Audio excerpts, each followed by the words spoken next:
Hi, Susan. Hi there. You heard my offer to take you to dinner and yes, I did, and I so. will definitely accept that. I was going to be cheap and just make it appetizers and drink, but one of your buddies twisted my arm, and it wasn't that hard. Yeah, you deserve it. And just to show you, it really is an old laboratory timer. It is. It is. Works wonders when I'm baking. Okay. We're waiting for Jason to come on, if you will, and I'll let Joanne tell me if she wants me to just go ahead and start going through the questions while we wait for him, or to wait a little longer. Well, in this second, I want to say, Joanne, you have done a spectacular job. As a person who has occasionally run meetings, this was nothing short of miraculous. It was okay. Well, I know what you're thinking, but imagine what it would have been like if you weren't here and we were all doing our own tech. Oh, I'm sure it would have went very interesting. All right. Well, I emailed him and I'm trying to get him on the screen, but he doesn't seem to be at his computer right now. So why don't you go ahead and get started? All right, and Ruben just sent a text asking to help get him into the MF group. Okay. So.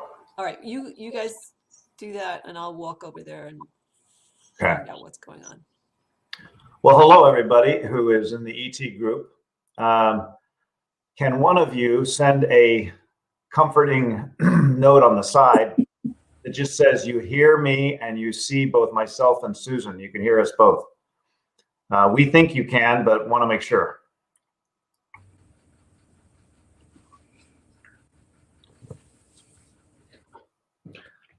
Can. All right, so Damien Wright says that he can hear us. Thanks, Okay. Damien. Well, I happen to have a set of questions that were provided prior to the meeting for the ET breakout, but given that we have this nice little way to see you type things in, please feel free to type in questions for both Dr. LeClaire and myself, and possibly for Jason if he gets into this meeting. We haven't seen him yet. So one of the questions that was asked is, are there any specific nutritional advice for those of us with ET who take Hydrea? And I do have a handout I provide patients who ask this question. I don't have it here to show you, but it comes from my training in the integrative medicine program. And in my main concerns with Hydrea are related to things like skin cancers, hair loss, mouth sores, and skin sores. These are side effects that can accumulate over a period of time. And they're more common late in the game than they are right away. So you could be on Hydrea for a year or two and not have the problem. And then one day you have a skin ulcer or a mouth ulcer. The skin cancers I've seen develop somewhat apparently rapidly, and it tends to happen again like all skin cancers do, more commonly in light-skinned people who are exposed to sun. And so what can you do to protect yourself from some of these dermatologic and hematologic side effects? And in the Andrew Weil College of Integrative Medicine, they talk about, funny enough, hey, Jason, welcome. Thank you. I had to get my iced cafe mocha, sorry. No, I'm drinking a beer on screen, so all is good.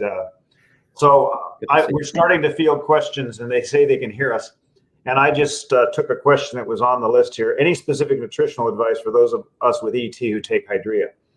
So I am mostly concerned about skin cancers and dermatologic and oral lesions. So anything you can take nutritionally that would help that. And strangely enough, the Mediterranean diet has been shown in a number of trials to reduce the likelihood of melanoma. And so these trials, I'm looking at my other screen over here as I quote this, showed that In 2008, a trial by Fortis, 48,000 people looking over historical dietary interventions that if you had a high baseline fat intake, that was not good. And if you had a higher Mediterranean diet participation, it was good.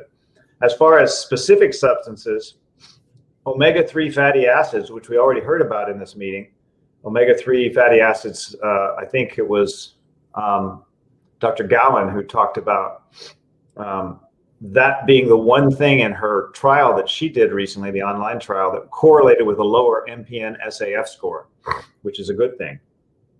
Well, these same things also reduce the likelihood of inflammation and carcinogenic changes in skin. And beta carotene is another one that is beneficial.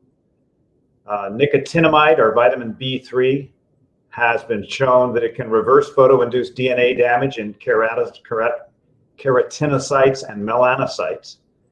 Vitamin C rich foods are associated with a markedly lower rate of skin cancer. And vitamin D, which is so useful in so many of our oncologic colleagues' literature, is also beneficial in reducing the likelihood of melanoma. Finally, teas with polyphenols, resveratrol, and turmeric have all been associated with reductions. It's interesting.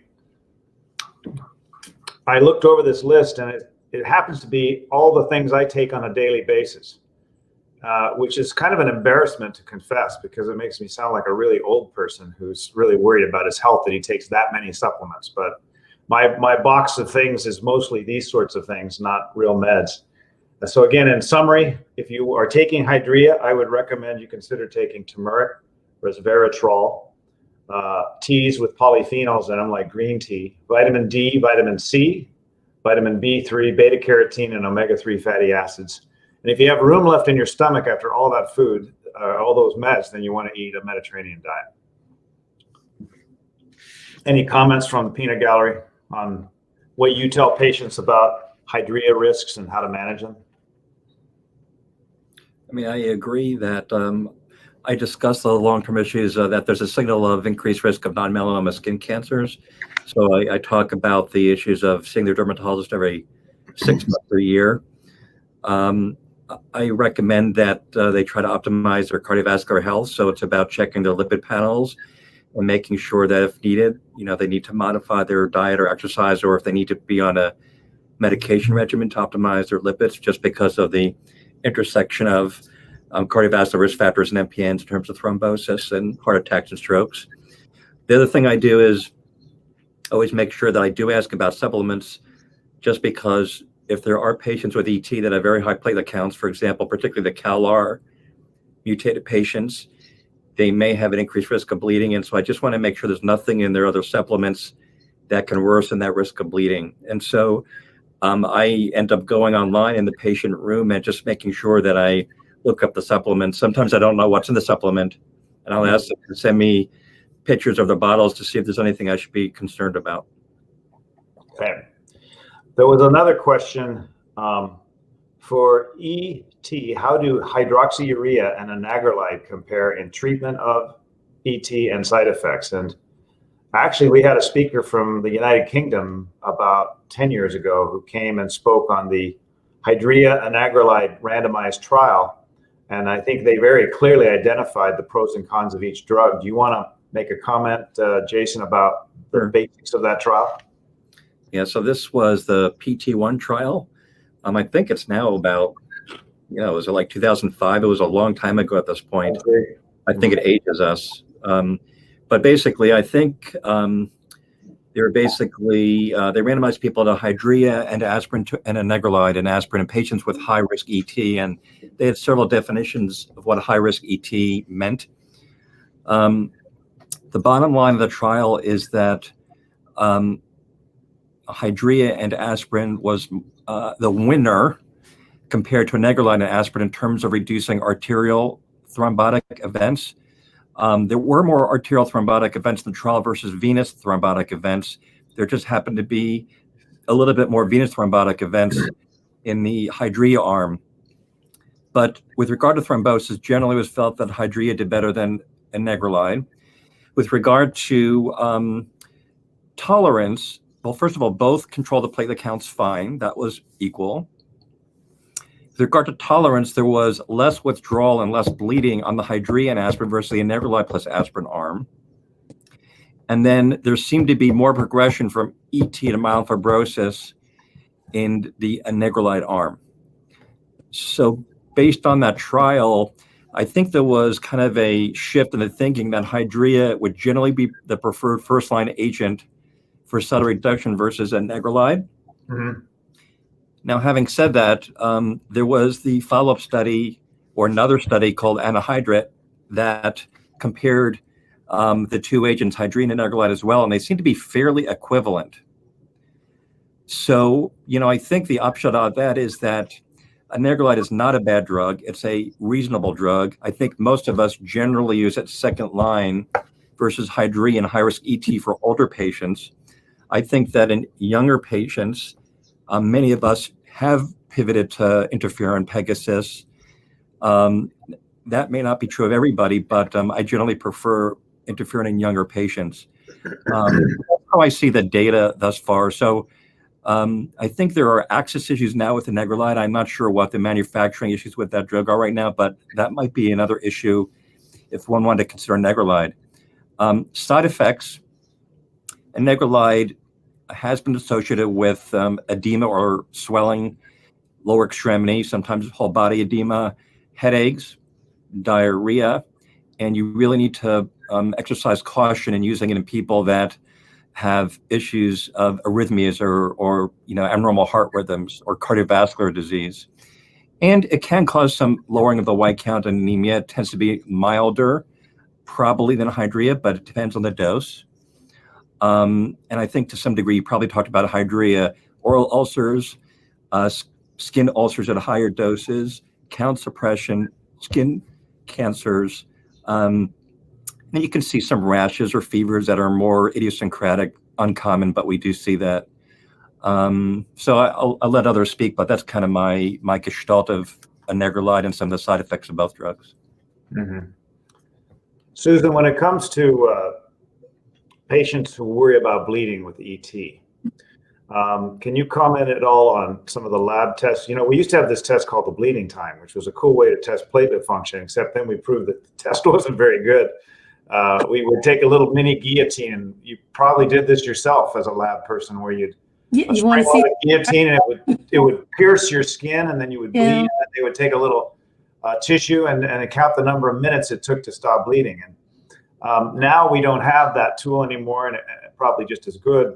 What other tests could we do to see if our platelets are too slippery or too clumpy in the ET world? Von Willebrand testing when their platelets are above 1.5 million, or platelet aggregation. Can you comment on any roles you might have for those? Those would probably be the two that I would think of if everybody remembers back, which I doubt, to one of those scanning EMs with the platelet with the little pseudopods coming out of it. You want to have in a normal coagulation state, those pseudopods interact with each other and cause the beginning of that platelet clump. Well, if you've got too many platelets, they're not going to be able to clump together all that well. So there's the possibility of bleeding because they're not making that platelet plug. There's also the possibility that just matting them together like red tide on a beach, it doesn't really cause a clot or a plug, but it causes a stoppage of normal blood flow. So that's what you're looking at. What we test for with the von Willebrand's factors and antigens is at least what the cell has got, but it doesn't tell you what the cell is willing to do with it, just that it has it. And that's also true with the platelet aggregation. You put these cells into a fake environment, a test tube, and you add to it stimulants that will cause them to work.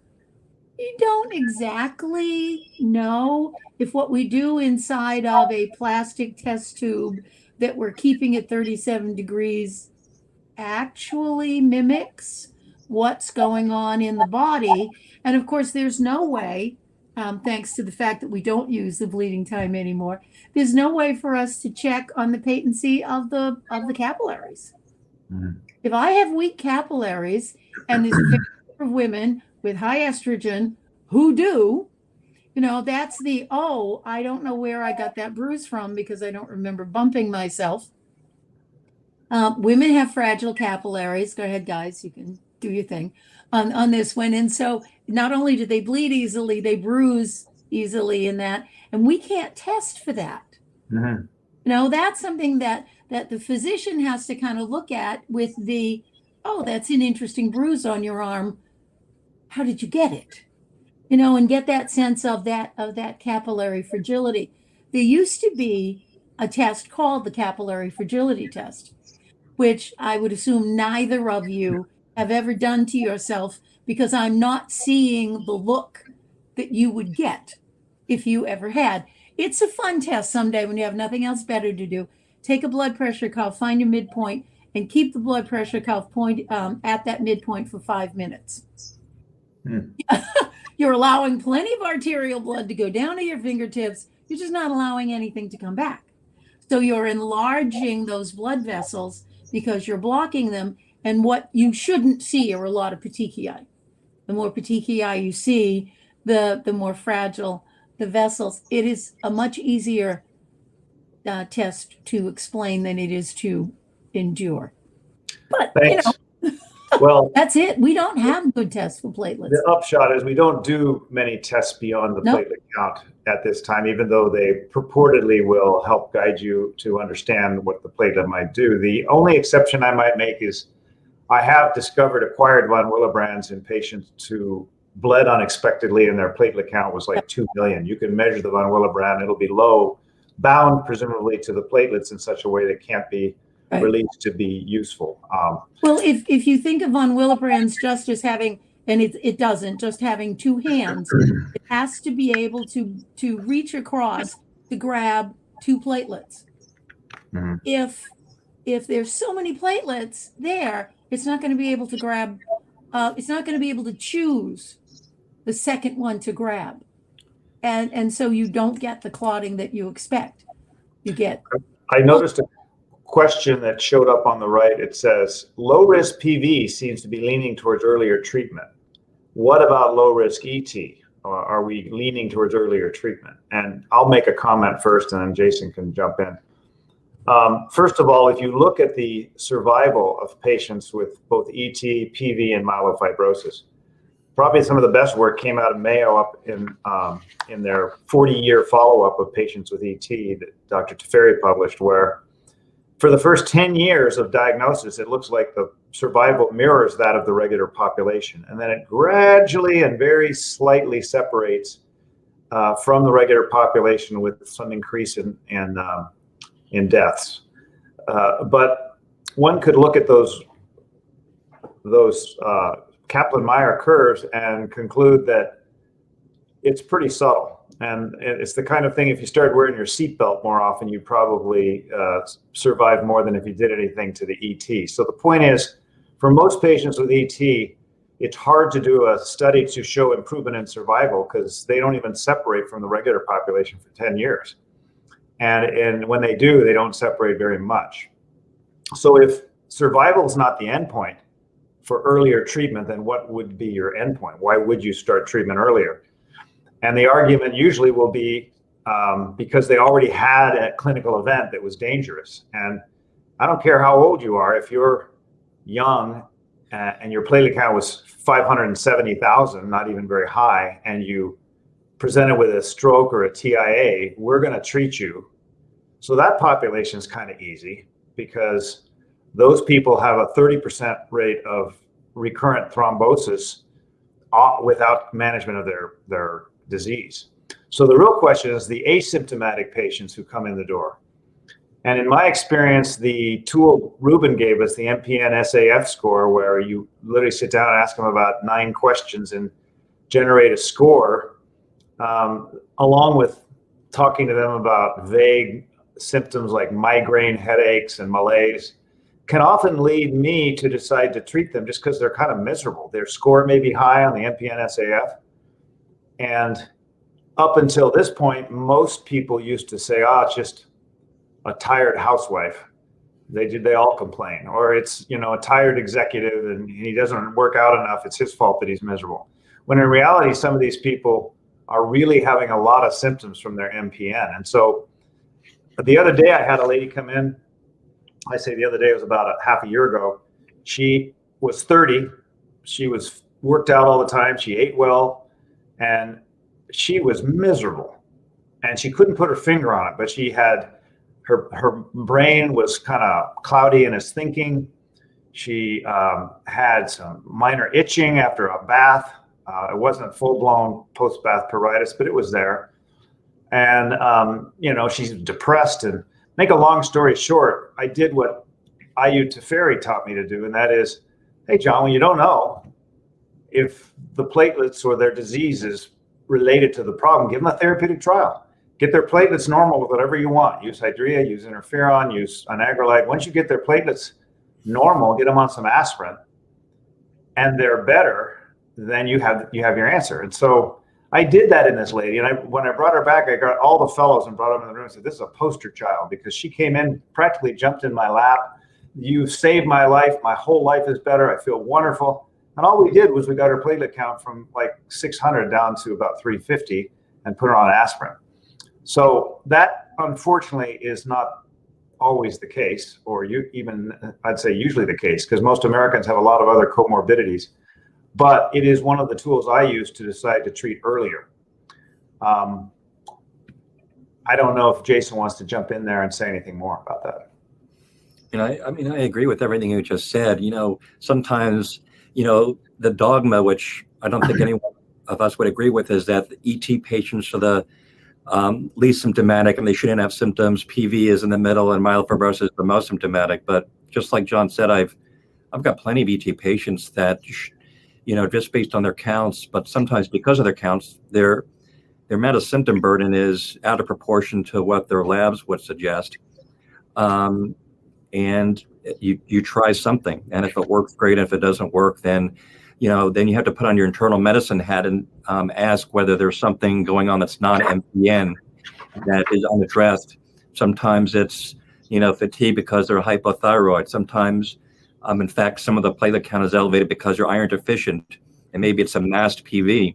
Sometimes it's depression or anxiety. So we're hematologists, but we're also internal medicine doctors, and we have to make sure that we step out of our box and make sure we're not missing something, because we can get tunnel vision sometimes. And let's not forget that the opposite is often true too. You've got a patient who was put on Hydra, rightly or wrongly. Let's give them the benefit, say it was the right thing to do. Maybe they even felt better initially. But, years go into a decade or so, and then you get to right around 7 to 8 years, and the patient isn't as happy as they used to be. Their MPN-SAF scores up. And it's like, well, is that the disease progressing? And so you look around for myelofibrosis, it isn't there. Sometimes it's staring you in the face. It's the Hydra. Yeah. And so that very drug that was helping them, and I'm answering, somebody put this question, what about me? I was on Droxia and I felt better before I started it. Well, this is common. Same with interferon.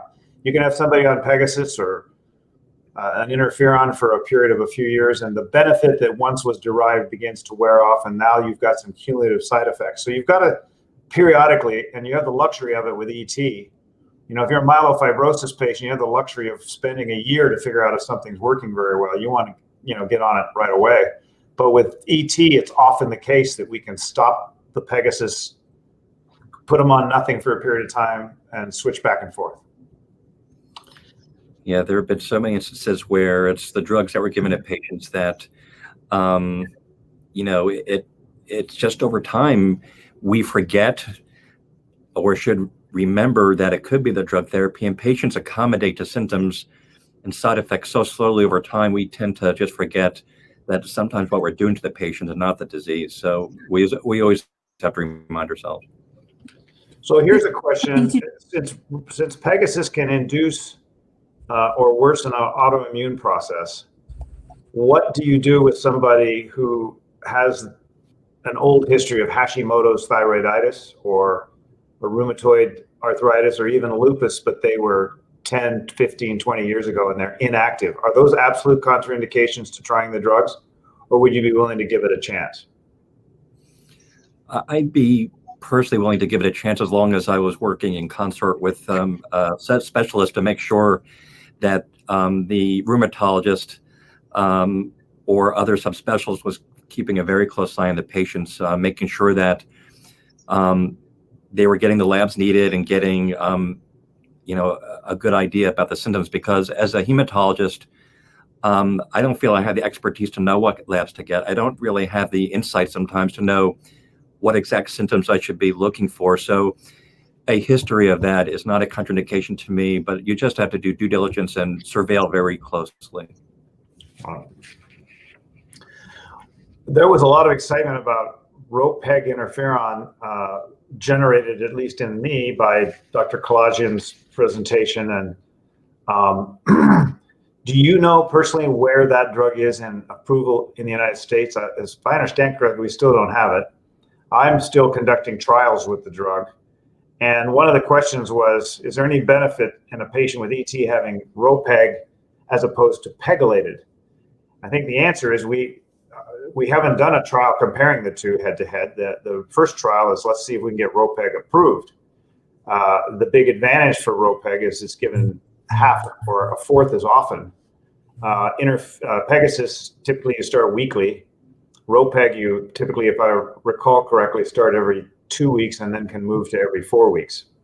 The little secret that a lot of people don't realize, and I learned it in this conference about 3 or 4 conferences ago, is we had a bunch of Europeans here who use it more than most Americans. And they told me that it was a common practice to take your Pegasus and lower the frequency after they have established a really good response. So maybe you're getting it every week for a year and a half or 2 years, and then their counts are really great, and you drift back down to giving the drug every 4 weeks or 2 weeks.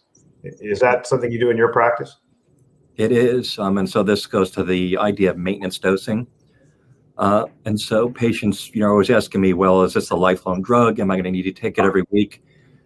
And so what I would say to that is that the idea is that, if you can get a complete hematologic remission, that's number one. And with Pegasus, and for that matter, rope-peg interferon, you can probably get, a good 80-ish% of patients in a complete hematologic remission. That would be a minimum requirement to me. Mm-hmm. And then over time, patients, and certainly I think in this regard, we're following the patients where we're very interested in JAK2 allele burden reduction. So if you can get to a very low level, that is more reason to believe that they're in a deeper remission.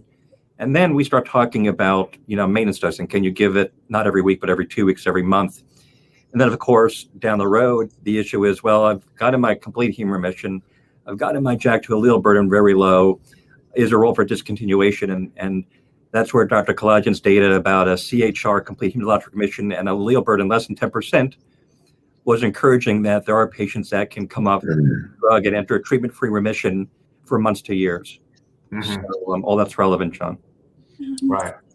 During that discussion this morning, there was a chat going on, and David Alexander said that he thought that the drug was going to be coming up for review from the FDA within the year, depending upon what the trials indicated, perhaps closer to March, April, but at least within the year. And I heard the same. I heard March, but I don't have any track scoop on what the FDA is thinking, their pace.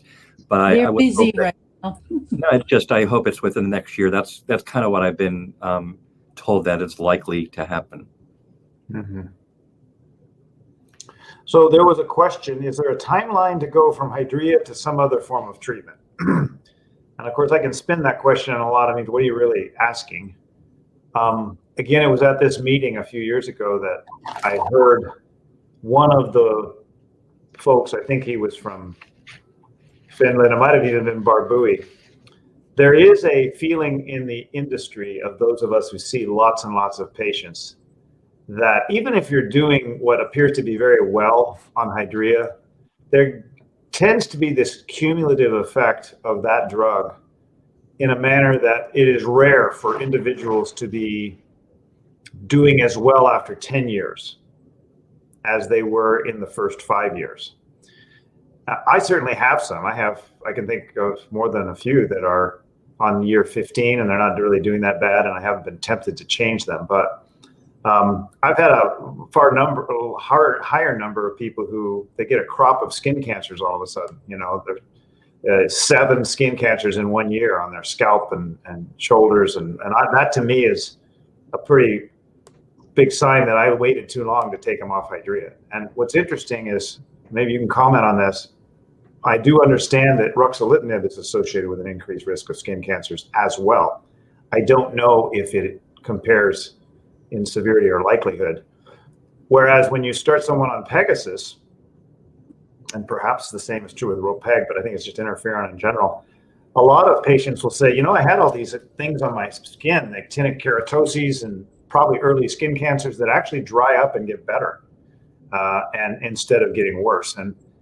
And for sure, I don't think there's evidence that interferon promotes skin cancers. And my experience just watching patients is that it actually has a favorable outcome on some patients' skin. Yeah, so my my experience is really similar. Just like you, John, I've had patients on Hydrea, and I've seen an uptick in skin cancers. I've seen Mohs procedures one after the other, or freezing going on. I have seen increased skin cancers on Jakafi. Granted, you know, it's my anecdotal experience, but I think most people would agree that there's an uptick in the frequency of non-melanoma skin cancers on Jakafi. I have no idea, nor do I think if there's any data talking about formally the comparison or rates or frequency between Jakafi and Hydrea and non-melanoma skin cancers. Interferon, just like you said, I don't think there's any evidence that skin cancers are increasing. Whether they decrease, I don't know if there's data for that either, but certainly if skin cancers are really the preeminent clinical issue, if I felt that a patient can tolerate interferon, I would consider it if the skin cancers are really becoming an overwhelming issue for the patient. So, I mean, I really agree with everything you just said.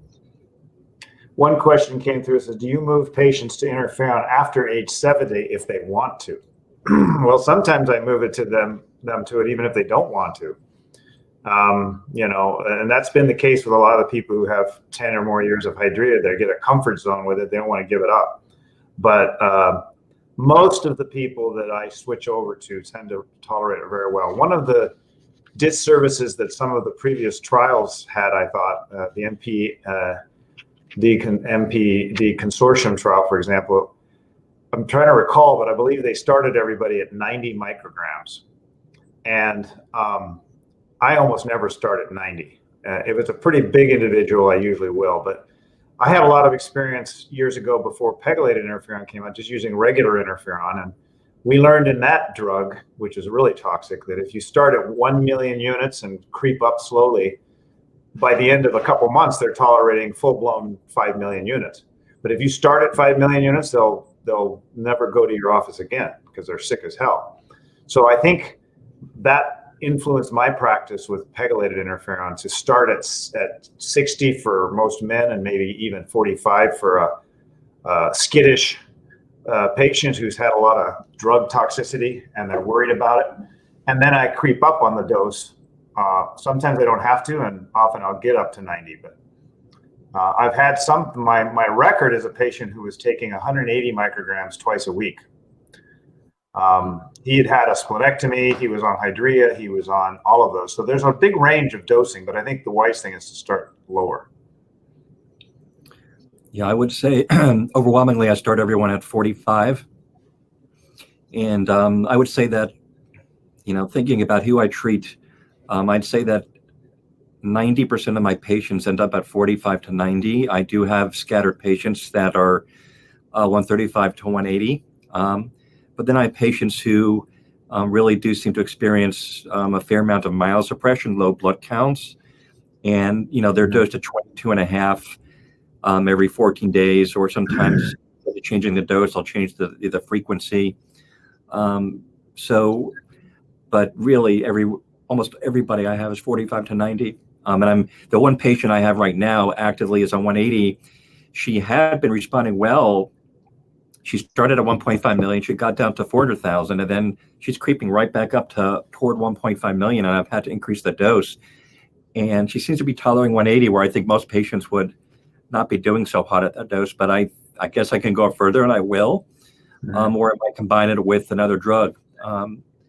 Might do Jakafi and interferon, or Negrolide or Hydra and interferon. She's younger, so I'll have to sort out what to do.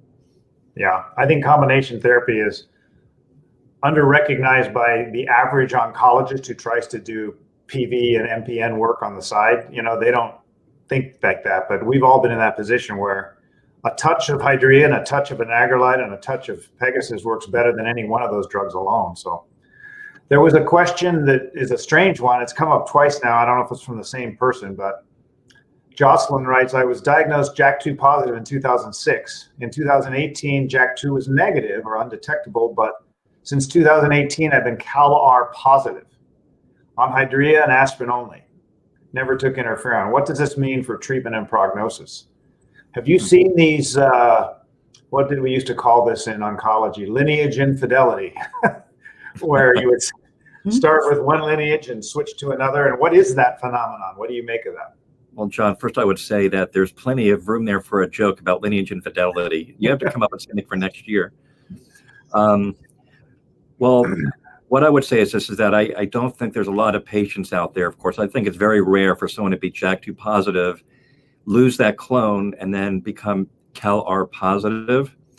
What I would say is that I actually have 2 patients that are both JAK2 positive and CALR positive. These are very uncommon. I have to. Okay. So I really don't know what it means for the natural history of the disease. We often talk about the fact that CALR patients versus JAK2 in the context of ET are likely less thrombotic. So they may portend issues of less thrombosis. I don't know, but I don't know what it portends for the ET moving toward myelofibrosis or something else. It's a very rare phenomenon for this to happen. At the end of the day, the common thread of these diseases, of course, whether it be JAK2, MPL, or CALR, is JAK-STAT pathway activation. So I don't necessarily think that this affords less opportunity for treatments. What I would say is that we have less experience knowing what interferon does for CALR mutated ET patients in terms of allele burden compared to JAK2. So in that regard, if you were to start on interferon for this particular patient, there may be issues of maybe less responsiveness with regard to CALR to interferon, but I also think we need more data. But that's been kind of floating out there that CALR patients, the response to interferon may be less robust than to JAK2, but I do think more data is needed for that. Yeah. Well, it makes sense that one clone might overtake another clone, especially if you do some pressure on it with Hydra or something.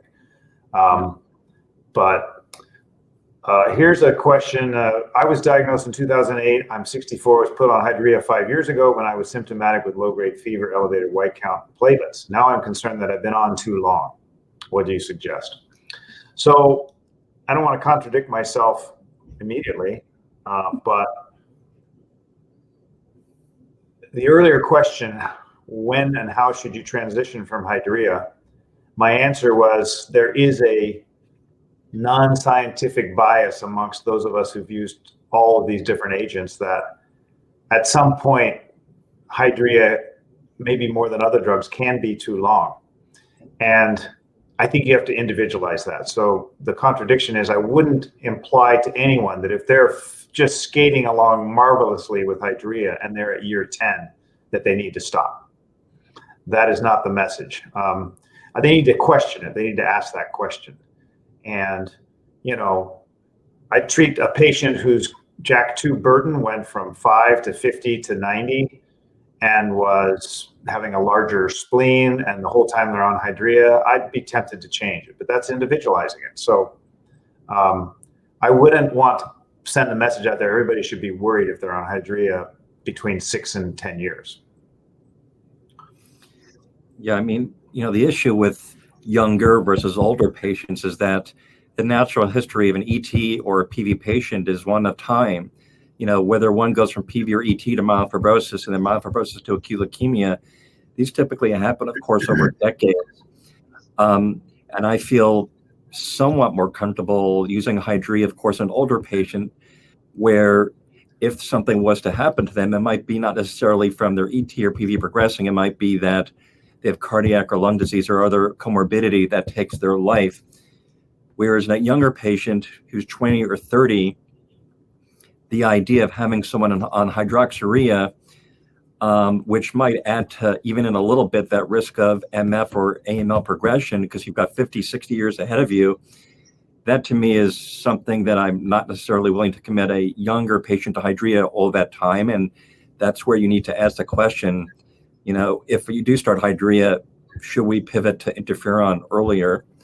A lot of the earlier studies, I guess, from the Polycythemia vera study group, they're not following people for 40 or 50 years if you're 20 years old. They're studying people for, 10, 15, 20 years and looking at risk of evolution.